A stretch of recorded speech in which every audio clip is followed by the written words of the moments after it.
नमस्कार दोस्तों, स्वागत है आप सबका आपके अपने यूट्यूब चैनल रेनबो स्टडी में। दोस्तों, हम पढ़ रहे थे मनोविज्ञान के संप्रदाय।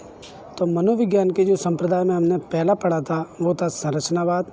और संरचनावाद का जो प्रतिपादन किया था वो किया था विलियम वुंट। और विलियम वुंट जो निवासी थे जर्मनी के थे और उनके शिष्य टिचनर ने। और दूसरा जो पढ़ा था हमने वो था प्रकार्यवाद। तो प्रकार्यवाद के जो जनक थे वो थे विलियम जेम्स जो अमेरिका के निवासी थे। और तीसरा संप्रदाय जो हमने पढ़ा था वो था व्यवहारवाद। तो व्यवहारवाद के जो जनक थे वो थे जे.बी. वॉटसन। और आज जो हम पढ़ेंगे वो है मनोविश्लेषणवाद संप्रदाय। और मनोविश्लेषणवाद संप्रदाय के जो जनक हैं वो है सिगमंड फ्रायड। और सिगमंड फ्रायड जो निवासी हैं वियना ऑस्ट्रिया के निवासी हैं। और इनका जो समय काल है 1856 से 1939 तक। तो इन्होंने जो है मन शब्द का यानी कि मन शब्द का जो विश्लेषण किया है और वो किया है 3 भागों में। और दोस्तों आपको एक बात बताऊं, मन शब्द अगर आपको कहीं मिल जाए तो मन शब्द का जो अर्थ होता है वो मनोविज्ञान की भाषा में मस्तिष्क से होता है। तो मन का अर्थ क्या होता है? मस्तिष्क। यानी मनोविश्लेषण यानी कि उन्होंने जो मस्तिष्क का जो विश्लेषण किया है वो 3 भागों में किया है। उसमें पहला जो है अचेतन मन या इसे अवचेतन मन भी कहते हैं। दूसरा है अर्धचेतन मन और तीसरा जो है चेतन मन। तो इन्होंने 3 प्रकार के मन बताए हैं। इसमें जो अचेतन मन है यानी कि जो हमारा अवचेतन मन है वो कुल मन का यानी कि संपूर्ण भाग का 90% जो होता है वो हमारा अचेतन मन होता है। और 10% रह जाता है वो होता है चेतन मन। और अर्धचेतन मन का कोई भाग नहीं होता है। तो अब इसे हम बारी बारी से पढ़ेंगे। सबसे पहले ऐसे देखते हैं, उन्होंने समझाने का प्रयास किया है। एक बर्फ़ का टुकड़ा है, जैसे पानी में पड़ा है तो पानी के अंदर का भाग यानी कि पानी के अंदर का ये जो डूबा हुआ भाग है ये इतना जो पानी के अंदर डूबा है, तो इसे उन्होंने अवचेतन मन की संज्ञा दी है। अवचेतन मन जो है 90% होता है और ये जन्मजात होता है, इसे अर्जित नहीं किया जाता। बच्चे के जन्म के साथ ही ये उसके साथ होता है अवचेतन मन। और दूसरा है जो ये जो लाइन है एक, ये जो होता है अर्धचेतन मन। अर्धचेतन मन का कोई परसेंटेज नहीं होता है। और तीसरा जो पानी के ऊपर वाला भाग होता है ये होता है हमारा चेतन मन, जो कि होता है मनुष्य में 10% चेतन मन होता है और 90% जो होता है अचेतन मन होता है। अब देखिए, अवचेतन मन के साथ जुड़ा होता है इदम यानी कि इदम जुड़ा होता है। और अर्धचेतन मन के साथ जुड़ा होता है ईगो यानी कि अहम। और चेतन मन के साथ जुड़ा होता है परा अहम यानी कि सुपर ईगो। तो इन्होंने इस प्रकार 3 मन बता दिए। दोस्तों, अवचेतन मन है, जो अवचेतन मन क्या होता है देखिए, अवचेतन मन जन्मजात होता है, इसे सुखवादी मन भी कहा जाता है। अवचेतन मन हमारे अंदर का पशु होता है, इस पर मनुष्य का नियंत्रण नहीं होता है। अवचेतन मन जो होता है हमारे अंदर का पशु होता है, इस पर मनुष्य का नियंत्रण नहीं होता है। अवचेतन मन में काम प्रवृत्ति का भंडार होता है। अवचेतन मन में काम प्रवृत्ति का जो है भंडार होता है, जिसे लिबिडो। अब सिगमंड फ्रायड जी ने काम प्रवृत्ति को जो क्या कहा है, लिबिडो की संज्ञा दी है। काम प्रवृत्ति को लिबिडो कहा जाता है। जितने भी आंतरिक अनैतिक, असामाजिक, अमर्यादित गुण तथा दमित इच्छाओं का भंडार गृह कहा जाता है। अब अचेतन मन को तार्किक मन भी कहा जाता है, इसे शैशवावस्था से जोड़कर देखा जाता है। दोस्तों, जैसा कि हमारी जितनी भी गलत इच्छाएं, गलत धारणाएं, काम प्रवृत्ति, अनैतिक कार्य जितने भी होते हैं वो सब क्या है, इसी मन में होते हैं। किसमें? अवचेतन मन में।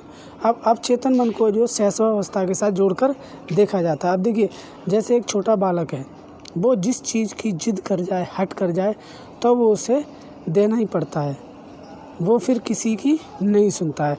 तो अवचेतन मन जो है वो किसके साथ जोड़कर देखा जाता है? शैशवावस्था के साथ जोड़कर देखा जाता है। यानी कि आप ऐसे समझ लीजिए, जितने भी अनैतिक कार्य, असामाजिक कार्य, गंदे कार्य या फिर दमित इच्छाएं जो होती हैं वो सब किस मन में आती हैं? वो हमारे अवचेतन मन में आती हैं। अब एक प्रश्न जैसे बनता है, दमित इच्छाएं क्या होती हैं? दमित इच्छाएं दोस्तों वे इच्छाएं होती हैं जो हमारे मन में मर जाती हैं, यानी कि जो हमारी इच्छा होती है जो पूर्ण नहीं हो पाती है, उसे हम दमित इच्छा कहते हैं। अगला है अर्धचेतन मन। अर्धचेतन मन जो है ये अर्जित मन है, अर्जित किया हुआ मन होता है अर्धचेतन मन, और यह वास्तविकता पर आधारित होता है। यह उचित अनुचित का ज्ञान कराता है तथा इदम की इच्छाओं पर नियंत्रण करता है। और इदम जो किसके साथ जुड़ा होता है, अवचेतन मन के साथ जुड़ा होता है। तो अवचेतन मन की इच्छाओं को यानी कि नियंत्रित करता है कौन, हमारा अर्धचेतन मन। अर्धचेतन मन में याद की हुई बातों को अचानक भूल जाना तथा प्रयास करने पर याद आना, यह मन अचेतन मन तथा चेतन मन के बीच की जो अवस्था है, इसे बाल्यावस्था से जोड़कर देखा जाता है। अब देखिए अचेतन मन जो है हमारा, वो क्या है, हमें बचाने का कार्य भी करता है। जैसे मान लीजिए आपने कहीं चोरी की या फिर कोई गलत कार्य किया, तो यह मन हमें रोकेगा कि नहीं ऐसा नहीं करो, कोई देख रहा है, या फिर चोरी करना गलत बात है। तो इस तरह से ये अवचेतन मन के जो गलत कार्य में होते हैं उनको रोकने का कार्य करता है। अब देखते हैं चेतन मन। चेतन मन जो दोस्तों इसे कहते हैं, यह आदर्शवादी मन है, नैतिकवादी मन है, नैतिक मूल्यों का भंडार होता है इसमें, सामाजिक गुण विकसित करना इसका काम होता है।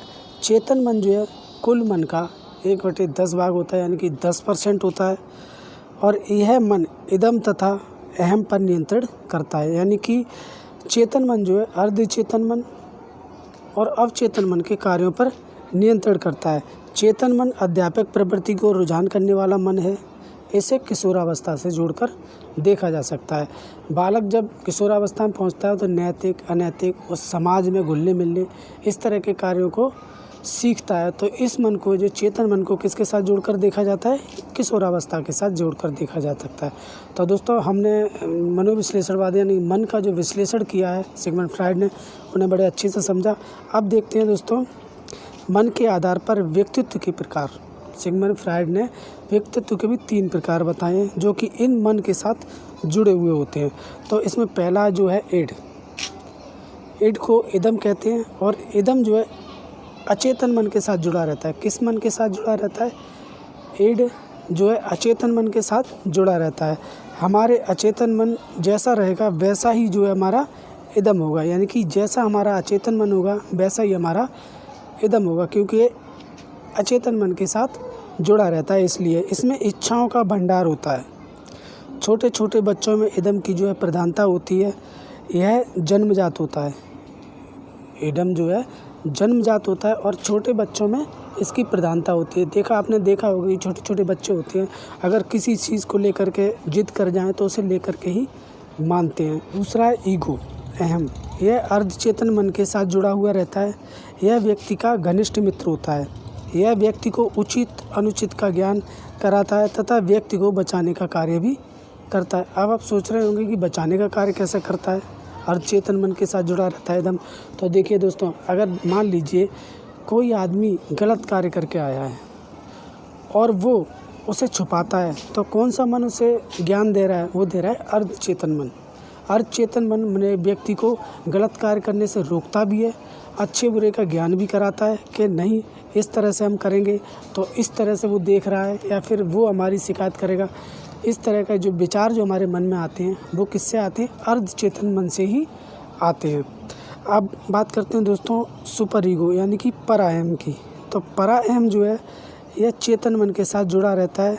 यह अचेतन मन के गलत कार्यों को रोकने का कार्य करता है। तो अचेतन मन जो है गलत कार्यों का भंडार होता है उस पर, तो ये चेतन मन जो है वह अचेतन मन के गलत कार्यों को रोकने का कार्य करता है। यह अच्छाइयाँ, इसमें जो है अच्छाइयाँ होती हैं, नैतिक अच्छाइयाँ और नैतिक कार्यों पर बल देता है। तो और यह मन जो किसके साथ जुड़ा हुआ रहता है, किशोरावस्था के साथ जुड़ा हुआ रहता है। तो दोस्तों इसमें फ्रायड ने कुछ और महत्वपूर्ण तथ्य बताए हैं, जैसे ओडिपस ग्रंथि। फ्रायड ने कहा कि ओडिपस ग्रंथि जो होती है वो जो लड़कों में पाई जाती है, और इसी ग्रंथि के कारण लड़के जो हैं अपनी माँ के प्रति अधिक प्रेम रखते हैं। और दूसरा दिया इलेक्ट्रा ग्रंथि। तो इलेक्ट्रा ग्रंथि किनमें, लड़कियों में पाई जाती है, और लड़कियां इसी ग्रंथि के कारण अपने पिता को अधिक प्रेम करती हैं। तो ओडिपस ग्रंथि किस में पाई जाती है, लड़कों में, जिसकी वजह से वो अपनी माँ के प्रति आकर्षित होते हैं, माँ से प्रेम करते हैं। और इलेक्ट्रा ग्रंथि जो पाई जाती है वो पाई जाती है लड़कियों में, जिसकी वजह से वो अपने पिता की तरफ आकर्षित होती हैं, उनसे प्रेम करती हैं। तो दोस्तों ये ग्रंथियों के बारे में आप अच्छे से समझ लेना, क्योंकि इनसे पिछली परीक्षा में 1-2 बार प्रश्न पूछा जा चुका है, इसलिए महत्वपूर्ण है। आप दोस्तों देखते हैं सिगमंड फ्रायड ने कुछ पुस्तकें लिखी हैं उनको। तो इन्होंने पहली पुस्तक जो लिखी थी वो है स्वप्न विश्लेषण, और दूसरी है इड एंड ईगो, और तीसरी है अवचेतन मन। तो दोस्तों इस तरह से हमने मनोविश्लेषणवाद को बड़ी अच्छे से समझा, और उम्मीद करता हूँ आपको हमारा प्रयास पसंद आया होगा। दोस्तों अगर पसंद आया हो तो प्लीज़ इसे लाइक करें और अपने दोस्तों को शेयर करें, और अगर आप चैनल पर नए हैं तो इसे सब्सक्राइब करें। धन्यवाद दोस्तों, मिलते हैं अगली वीडियो में।